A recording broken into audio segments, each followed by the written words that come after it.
It's good to be back. The very first AI I've worked on. This monstrosity. So I don't actually make the models though. I do code them. But this is how it all started, me wanting to make a horror game. So you should be able to hold on. That's how. Okay. I don't know why I didn't display it, but it slows down in the light. Eventually it should catch up to you. Alright, the idea was basically to have it chasing you as closely as it can until you turn all the lights on.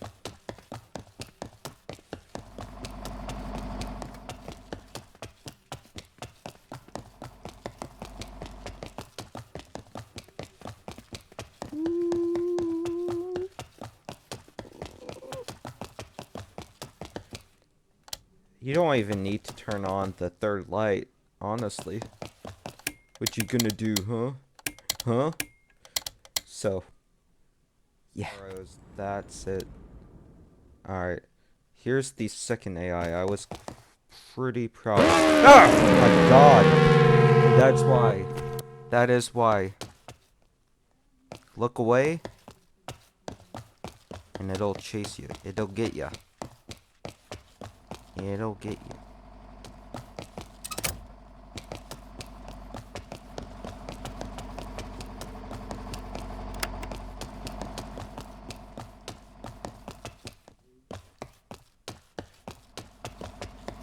I don't actually know what you're supposed to do.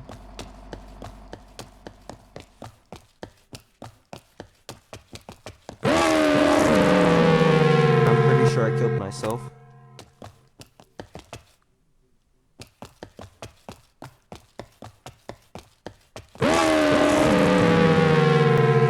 Hold up.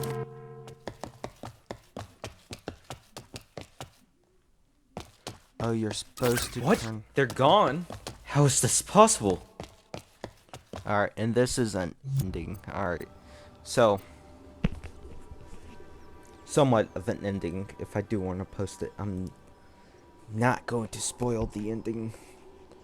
So, those two are the very early, like very early stage of the development.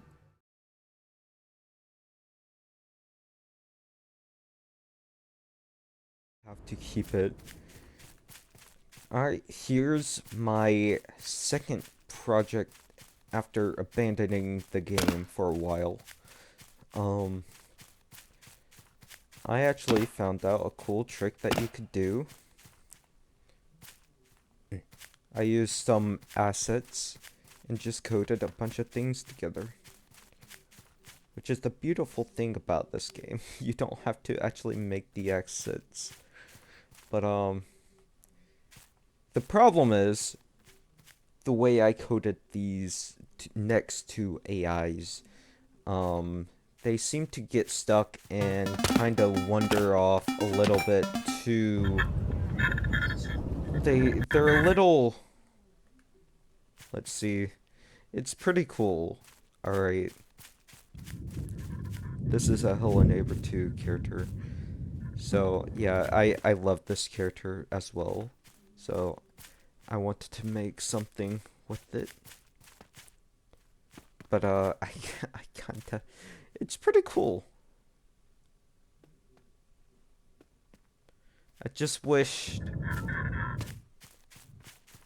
Tiny Builds used it a little bit more. You could also pick up the wrench. I was going to do something with that, but then I never really got to it.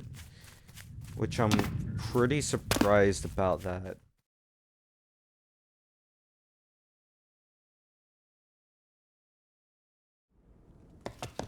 Just here. Alright, he's currently standing still. But I'm going to cut past this because I found out there's a voice line in this that I'm going to use, so. Alright, same story. I just used a bunch of assets and coded it together to be able to do this. And here's the problem. Yep, he's trying to move into that wall. That's the problem with the having it move randomly. It does create some chaos, I will say. It does create some cool chaos. The red dot is where it should kill me. So if I go through it, headphone warnings, I'm not sure how loud it's going to be. Again, I don't know why once it runs out of movesets, it just stays still.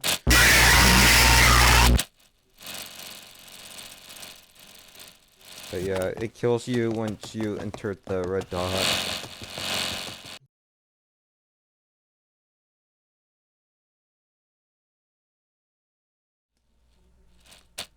Alright. So, the goal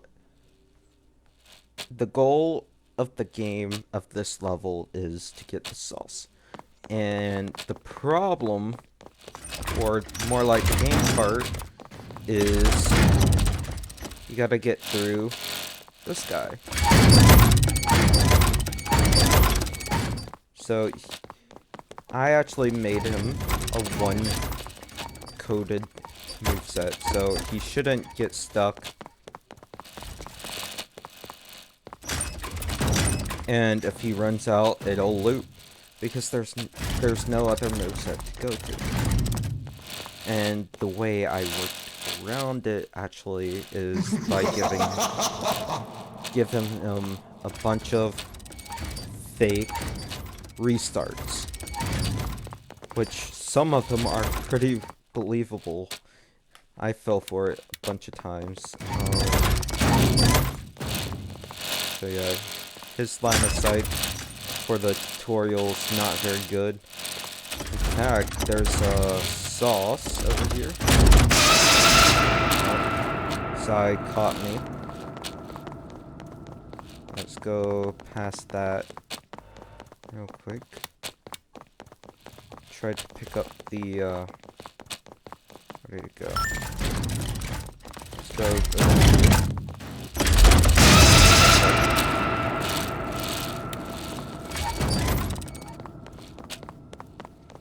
But you do keep the sauce for this level, so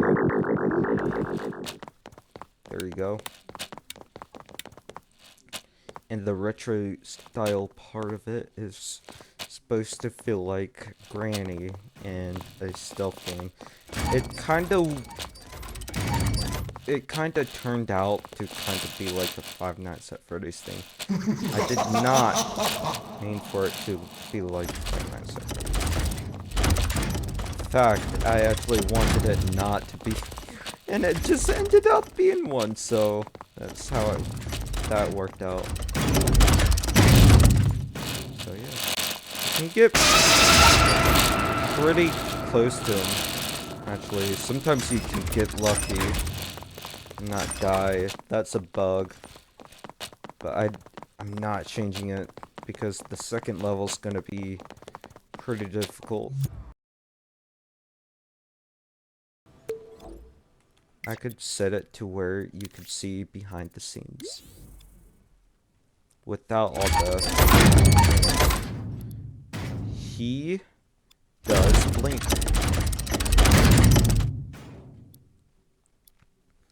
He blinks, he moves.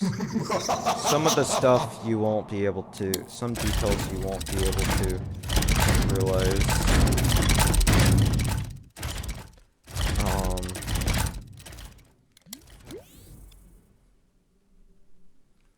Alright, see, you should see him blink more.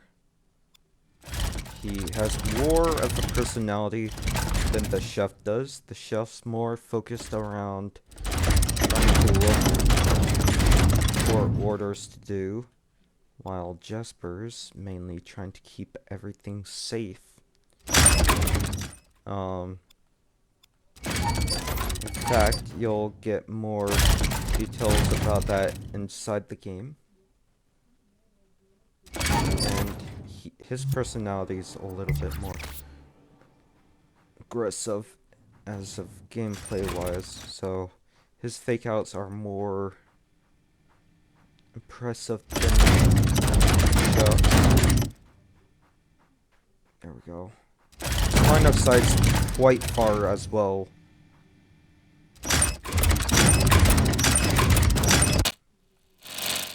And he killed me. Alright. That's all. That's all I got to show you. Actually, I got some screenshots to show you.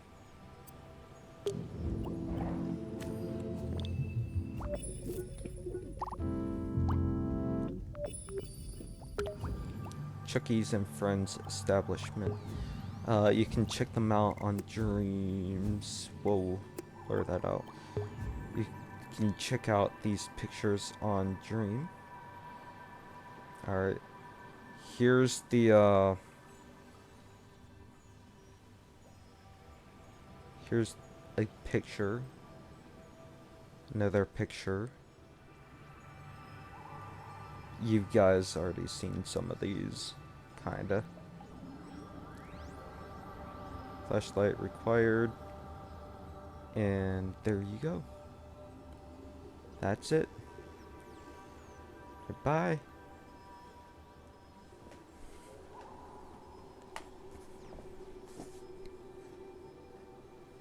How do I turn this off?